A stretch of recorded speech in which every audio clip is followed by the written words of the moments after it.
un spécialiste de la finance islamique à la tête du trésor égyptien.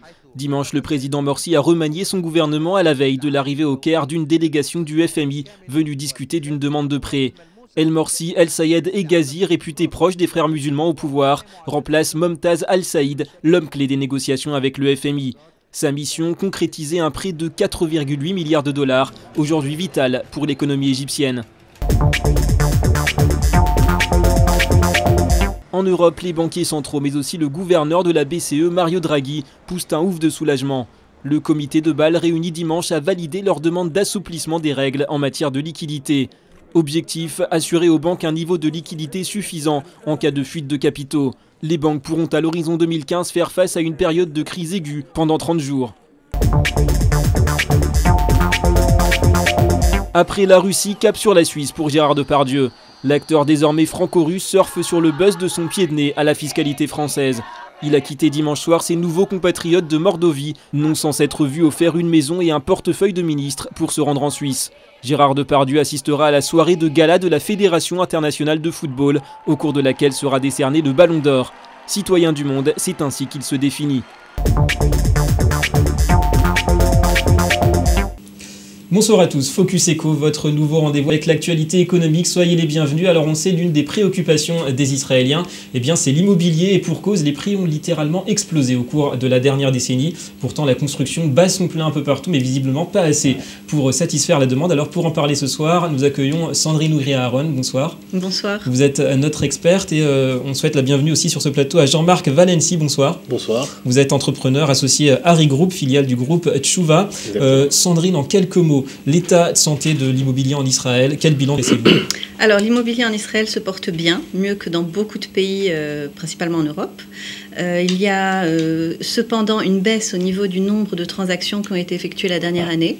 En moyenne, on a à peu près 100 000 transactions annuelles. L'année dernière, on a eu 5% de moins, donc on a eu 95 000 transactions uniquement. Un tassement relatif. Exactement. Ce qui est dû non pas à une baisse de la demande, parce que la demande est toujours là, donc il y a plusieurs facteurs qui vont influencer sur la demande, on va en parler un peu plus longuement. Je vous rappelle que les Israéliens ont une culture de propriétaire. Absolument, les Israéliens aiment être propriétaires dès qu'ils commencent à être en couple, ils ont besoin d'avoir leur appartement, d'acheter leur appartement, mais le problème aujourd'hui, c'est au niveau de l'offre. Donc en fait, il y a très peu de nouvelles constructions, de nouveaux chantiers, et on a un réel problème au niveau de l'offre.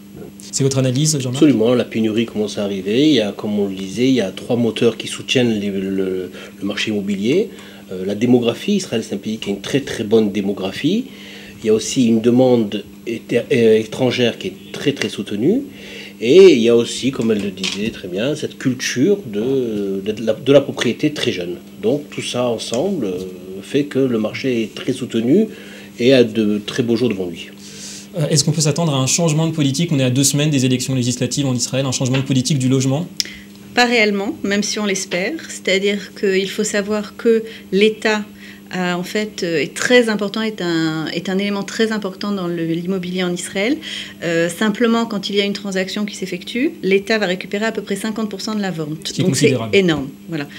Il le fait au niveau des impôts, mais il le fait également au niveau du prix du terrain. Donc il faut savoir que beaucoup de terrains en Israël appartiennent encore à l'État, et quand il le vend, quand l'État vend le terrain au promoteur, il va demander un prix beaucoup plus élevé que le prix normal du marché.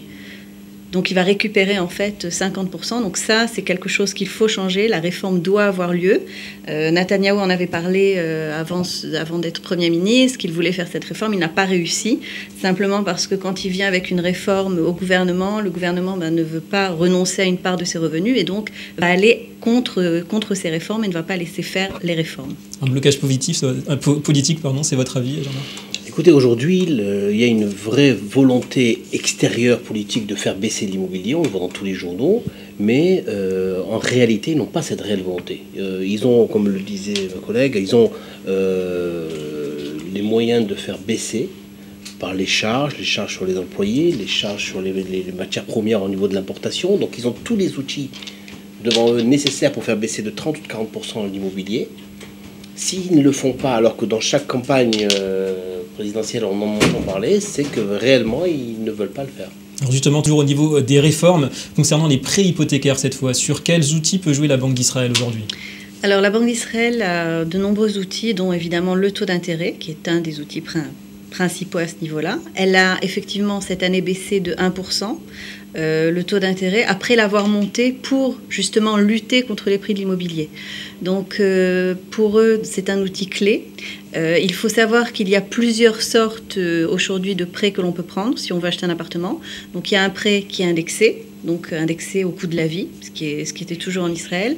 Un prêt à taux variable, donc si les taux d'intérêt vont monter, le taux va monter, mais quand les taux d'intérêt sont bas, c'est extrêmement intéressant. Mais on a un risque au niveau du taux d'intérêt. Et puis il y a un nouveau taux d'intérêt, enfin qui a toujours existé en Europe et qui n'existait pas en Israël, donc il y a une réforme de la Banque d'Israël, qui est en fait un taux fixe, et plus indexé. Donc on peut fixer, par exemple, pour 15 ans, un taux fixe, disons, de 4,5% aujourd'hui, et on sait que tous les mois, on va payer 4,5%. Donc qui intéresse, on imagine, tous les jeunes couples. Exactement, ce qui est très rassurant pour quelqu'un qui veut prendre un prêt. Et pour les étrangers, on peut même le bloquer sur une monnaie. C'est-à-dire ce prêt-là qu'on prend, on peut le bloquer sur du dollar ou sur de l'euro. Une personne qui recevrait des mensualités, des salaires en euros, pourrait déterminer son prêt en fonction de sa mensualité et son salaire, et en euros. Alors, donc elle ne toucherait pas, elle ne serait pas impactée par la fluctuation des monnaies. Un autre point important, oui, qui est important après ce qui s'est passé aux États-Unis, en fait, Stanley Fischer a limité l'hypothèque qu'on peut prendre sur un appartement. Jusqu'à présent, jusqu'à il y a quelques temps, on pouvait prendre jusqu'à 90%. Donc je parle pour les Israéliens. Un jeune couple d'Israéliens qui achète un appartement, qui a besoin de prendre une hypothèque, un prêt pour son appartement, pouvait obtenir jusqu'à 90% de la valeur du bien. Aujourd'hui, c'est 75%. Et si c'est un deuxième appartement, ce n'est que 50%. Donc en fait, la Banque d'Israël protège un peu le marché en cas où les taux d'intérêt remontent brusquement ou bien l'immobilier s'écroulerait. Les gens ne seraient pas pris à la gorge avec ce qu'on a vu aux États-Unis, des prêts déments par rapport à la valeur du bien. Protège ou freine la mise en chantier. Moi, je pense que cette mesure-là freine plutôt les mises en chantier. Donc, on réduit l'offre et donc crée mécaniquement une augmentation des prix. Alors que c'est l'inverse qui est recherché. Qui est recherché, absolument. Alors, une dernière question en forme de conclusion. Est-ce, oui ou non, toujours intéressant, selon vous, d'investir dans l'immobilier en Israël ? Oui, pour moi, oui. Il faut simplement être très attentif où on achète et à quel prix. Mais certainement. Oui. Jean-Marc, le mot de la fin ? Moi, le mot de la fin, c'est les emplacements. Si on veut faire une très bonne transaction en Israël dans l'immobilier, il faut faire très très attention à son emplacement. C'est vraiment le mot-clé, l'emplacement. On l'aura compris, tout dépend de l'endroit. Il faut bien sûr être attentif aux tarifs. Merci à vous deux d'avoir été avec nous. Merci à vous de votre attention. Restez avec nous, l'info continue sur GISN TV. Très bonne soirée.